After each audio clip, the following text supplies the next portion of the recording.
Welcome to War Table, a 3D printing and painting channel. Today we'll be working on my Warbench. Every crafter should have a good Warbench to work on. I made mine out of pine using 3 4x4s for the 6 legs and the bottoms connecting the 2 sides. Also 5 2x4s for the sides and top bracing.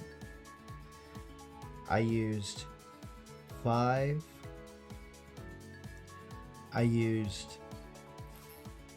quarters and 6 inches by 8 inch deck boards for the top. I used 5/16 by 5 inch lag bolts and also 3/8 by 5 inch lag bolts and 2.5 inch wood screws. Now you can see here I'm making sure the top's all level no matter where this board's going to be placed. That way when I do put the deck boards on top, they're going to be level. That's the most important thing. Obviously you don't want to top all crooked. So first I did that. You can also use an orbital sander if you need to get any boards, to shape a little better to fit. Sometimes they just need a little bit off the edge just so they'll slide in there good. And that's what you can do with that. An orbital sander is definitely something I recommend getting if you don't have one. Definitely helps a lot. I just used a wrench to, well, not a wrench, a ratchet to put in the lag bolts. And I started the lag bolts first. I also drilled out all the holes for the lag bolts on the main boards and a little bit on the boards in the middle that they went into. I'd start them first, and then once the bolts started digging into the middle board, I would pull them back out and then drill where basically the lag bolts started to dig in.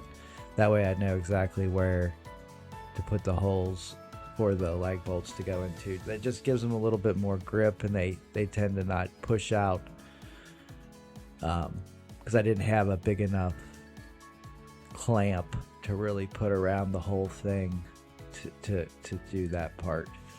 But yeah, see here, it's very level. No matter where it goes, it's staying right in the middle. But this is how I drilled them out. I just drill. You got to push it in there a few times and out to get it to go all the way in. Sometimes they'll stick. But yeah, I used a C-clamp for the ends when I started the lag bolts, and that helped with that part. I just wish I had a bigger clamp to go around the whole thing, so I could have kept those middle boards tighter. But it's still, by doing it the way I did it, they were just fine.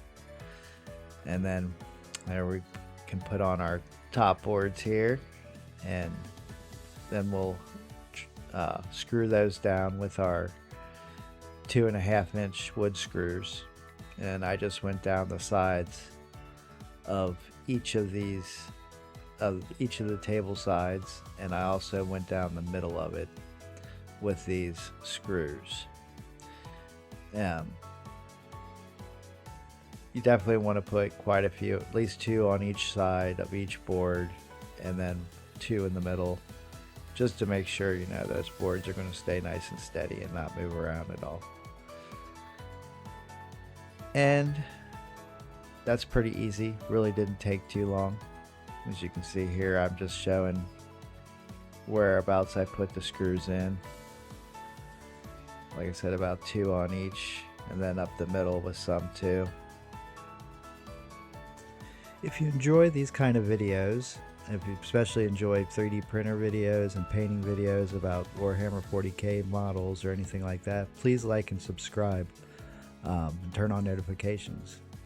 You'll definitely see more stuff like this. I'll actually be finishing the bottom of this table in another video.